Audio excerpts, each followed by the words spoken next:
Lumusot na po ngayong gabi sa ikatlo at huling pagbasa ang panukalang batas para sa 2024 National Budget. Kanina lamang sinabi ng Kongreso na kasamang tatanggalan ng confidential funds ang Office of the Vice President at ang DepEd. At live mula sa Batasang Pambansa, nasa frontline balitang yan si Mara Enriquez. Bok, so ano nangyari? Tinanggal nga ba ang confidential funds ng OVP at ng DepEd sa pinasang bill ng Kongreso? Bog, pasado alas 10 nga ngayong gabi nang aprubahan sa ikatlo at huling pagbasa itong House Bill number 8980 o yung 2024 General Appropriations Bill. Ito yung proposed 5.768 trillion national budget para nga sa 2024. Nasa 296 yung bumotong pabor habang tatlo naman yung tumutol na mula sa Makabayan Bloc. Actually, bago pa nga magbotohan, nagkaroon pa ng konting pag-iinit nung i-raise ni Kabataan Party List Representative Raul Manuel ang isang point of order na kini-question niya nga ito nga bakit sinertify as urgent yung pagpasa ng panukalang batas gayong wala namang public emergency o calamity pero umusad na rin nga yung botohan. Samantala bumotong yes naman si Albay Representative Ed Silagman with reservations. Gusto niyang alisin nga yung confidential funds mula sa mga ahensya o opisina na wala namang mandato na may kinalaman o kailangan ng secret funds. Gusto niyang i-reallocate yung mga CIF sa edukasyon, sa health at social services. Gusto rin niya sanang ilimita ang confidential at intel funds kahit ang ahensya ay entitled dito. Samantala, Bok, tama ka nga, sinabi nga kanina ng liderato ng Kamara sa pangunguna nga ni House Appropriations Chair Elzaldico na tatanggalin itong nga 650 million pesos na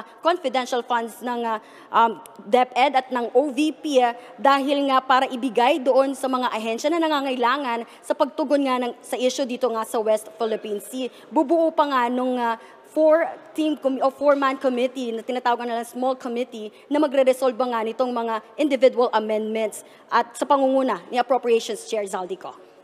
Okay, Bok, balikan ko lang ng konti. So let's go through the process para lang malinaw sa lahat because not everybody is familiar or interested in the budget process. Okay, so ang sinabi ng Kongreso kanina this morning at malinaw yun, nagposisyon ng Kongreso na tatanggalin yung confidential funds na nakalaan sa mga ahensya na walang kinalaman sa intelligence at seguridad, including yung OVP, yung Vice President's Office, at yung DepEd. So that was the commitment this morning. Pero yung pinasa ngayong gabi ng Kongreso, buo pa rin yung perang yan. At bumuo siya ng isang komite na magre-revise, mag-amend. So kailan yung amendment ipapasok kung pinasa na yung bill na yan?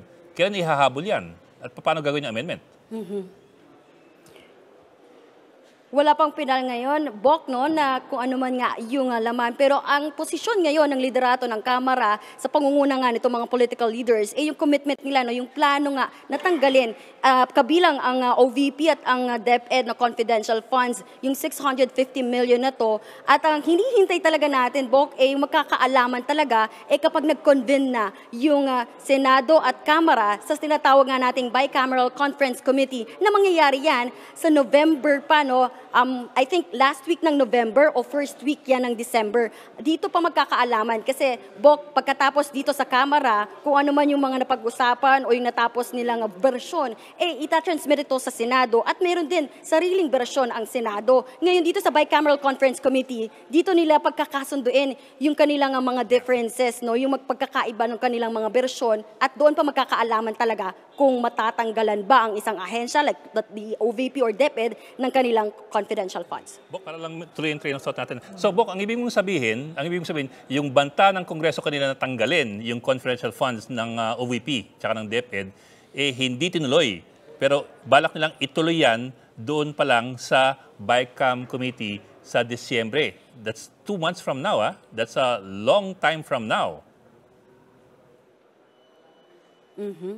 Doon pa talaga magkakaalaman, magkakaroon ng pinal na makikita natin talaga kung mayroon nga bang pagtatanggal.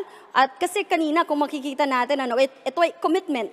Commitment yung pinakita ng liderato ng Kamara na aalisin nga nila yung 650 million. Kabilang ito doon pa sa ibang civilian agencies na balak nilang tanggalan at ilipat nga sa mas nangangailangang mga ahensya para nga sa pagtatanggol ng ating teritoryo sa West Philippine Sea. So what we have right now is titingnan pa natin talaga no, doon sa Bicameral Conference Committee kung talaga bang matatanggalan ng pondo itong mga ahensya. Dahil tandaan natin doon sa pahayag din ni Chairman Zaldico, meron pa silang ibang titignan. Sorry. So what you're saying is that ang banta nilang tanggalin ang perang yan, mangyayari pa lang kung sakali sa Disyembre. Kung sakali.